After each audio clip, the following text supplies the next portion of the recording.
Hi viewers, இன்னைக்கான வீடியோவில் என்ன நடக்குது சொல்லிட்டு பார்ப்போம். வீடியோக்குள்ள போகிறதுக்கு முன்னாடி நம்ம சேனலை லைக் அண்ட் சப்ஸ்கிரைப் பண்ணிட்டு கொஞ்சம் சப்போர்ட் பண்ணுங்க. வாங்க இப்போ வீடியோக்குள்ள போகலாம். சந்திரா கார்த்திக் கிட்ட சொல்லிக்கிட்டு இருக்காங்க, டேய் நீ இந்த வீட்டில் இருக்கிற எல்லா பிரச்சனையும் சரி பண்ணணும்னு நினச்சிக்கிட்டு இருக்க.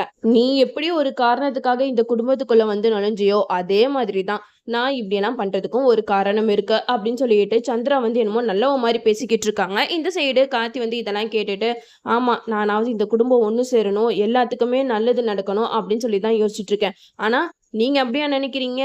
நீங்க நினைக்கிறதே வேற மாதிரி இருக்கு. இந்த குடும்பம் நல்லா இருக்கக்கூடாது, எப்படியாவது உங்க அக்காவை பழி வாங்கணும் அப்படின்னு தானே நினைச்சுக்கிட்டு இருக்கீங்க அப்படின்னு சொல்லிட்டு கார்த்தி சந்திரா கிட்ட சொல்றாங்க. இதெல்லாம் கேட்ட சந்திரா சொல்றாங்க, இங்க பாருடா, உன்னோட ஆட்டம்லாம் இன்னும் கொஞ்ச காலம்தான். இந்த குடும்பத்தை சேர்த்து வைக்கிறேன், அப்படி பண்றேன் இப்படி பண்றேன்னு சொல்லிட்டு தெரியாத. கண்டிப்பா ஒரு நாள் இல்ல ஒரு நாள் உன்னை நான் இந்த வீட்டை விட்டு வெளியில துரத்த தான் போறேன். நீ இந்த வீட்டை விட்டு போயிட்டனா அதுக்கப்புறம் எங்க அக்கா தனியா தான் இருப்பா. அவளை டீல் பண்றதெல்லாம் ரொம்ப ஈஸி தான் அப்படிங்கிற மாதிரி சந்திரா கார்த்திக் கிட்ட பேசிக்கிட்டு இருக்காங்க. இதெல்லாம் கேட்ட கார்த்திக் என்னைய உங்களால வீட்டை விட்டு துரத்தவே முடியாது, இந்த குடும்பத்துக்கு எதுவுமே ஆகாம நான் பாதுகாப்பேன் அப்படின்னு சொல்லிட்டு கார்த்திக் போயிடுறாங்க.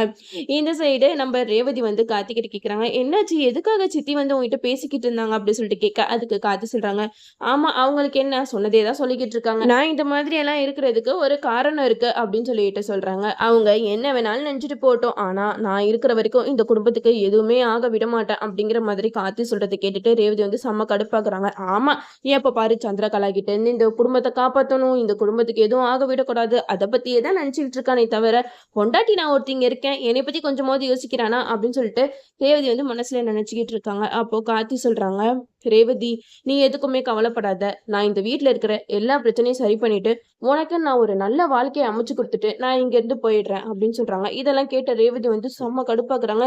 என்ன, எனக்கு தான் நல்ல வாழ்க்கை தானே அமைஞ்சிருக்கு, அதுக்கு மேல எதுக்கு நல்ல வாழ்க்கை அமையணும் அப்படிங்கிற மாதிரி கேட்க, அதுக்கு காத்து சொல்றாங்க, இல்ல ரேவதி, நான் எங்க வீட்டுல இருக்கிறவங்க எல்லாருமே கட்டாயப்படுத்தினாலதான் உங்க கழுத்துல தாலி கட்டினேன். கண்டிப்பா இந்த கல்யாணத்துல உனக்கும் விருப்பம் இல்லை எனக்கும் விருப்பம் இல்லை. சோ உனக்கு பிடிச்ச மாதிரி வாழ்க்கை ஒரு நாள் மாறும், கண்டிப்பா நான் உனக்கு ஒரு நல்ல வாழ்க்கையை அமைச்சு தருவேன்ற மாதிரியே கார்த்தி பேசிக்கிட்டு இருக்காங்க. இதனால நம்ம ரேவதி ரொம்பவே மனசொடைஞ்சு போயிடுறாங்க. இந்த சைடே நம்ம சந்திரகலா சிவனாண்டி அப்புறம் சிவனாண்டியோட சித்தப்பா இவங்க ரெண்டு பேருமே வேலை செய்யற இடத்துல துணியெல்லாம் வச்சுட்டு நின்றுட்டு இருக்காங்க. அப்போ நம்ம மயில் தூரத்துல இருந்து பார்த்து செம்மையா சிரிச்சுட்டு இருக்காங்க. போட்ட சவால்ல தோத்து போயிட்டாங்க, தோத்தது மட்டும் இல்லாம இதுலயும் இதுங்களுக்கு திமுற பத்தியா அப்படிங்கிற மாதிரி பேசிக்கிட்டு இருக்காங்க. இந்த சைடு நம்ம சிவனாண்டி சந்திரகலை கிட்ட சொல்றாங்க, எதுக்கு சந்திரா நீ கவலைப்பட்டுட்டு இருக்க, இதெல்லாம் நம்மளோட விதி அப்படிங்கிற மாதிரி சொல்ல, இதை கேட்ட சந்திரா சொல்றாங்க, இதெல்லாம் விதி இல்லைங்க, எல்லாம் அந்த டிரைவர் பண்ண சதி அப்படிங்கிற மாதிரி சொல்றாங்க. இதெல்லாம் கேட்டுட்டு மயில் வாகனம் தூரத்துல இருந்து ஓடி வராங்க. என்ன வேலை செய்யாம மசன்னு பேசிக்கிட்டு இருக்கீங்க, இங்க பாருங்க சின்னத்தை, இருக்கிற துணியெல்லாம் தூக்கி போடுங்க, எல்லாத்தையும் துவைக்கட்டும், அது மட்டும் இல்லாம பாத்திரம் தேய்க்கிறது, வீடை தொடச்சு விடுறது, இன்னும் எவ்வளோ வேலைங்க இருக்கு, நமக்கு வாச்சிருக்க அடிமைங்க எல்லாம் ரொம்ப நல்லா வேலை பார்ப்பாங்கல்ல, நீங்க வேற பேசி டிஸ்டர்ப் பண்ணிக்கிட்டு இருக்கீங்க அப்படிங்கிற மாதிரி சொல்றாங்க. இதெல்லாம் பாக்குறப்பவே சூப்பரா இருக்கு. சிவனாண்டிக்கு செம்ம கோவம் வருது மயில் பேசுறது. அது மட்டும் இல்லாம சிவனாண்டியோட சித்தப்பாவை பார்த்து ஆடிய ஆட்டம் என்ன, பேசிய பேச்சு என்ன அப்படி சொல்லிட்டு பாட்டு படிக்கிட்டே இருக்காங்க. இதெல்லாம் கேட்ட நம்ம சந்திரகலாக்கு இன்னும் செம்மையா காண்டாக்குது.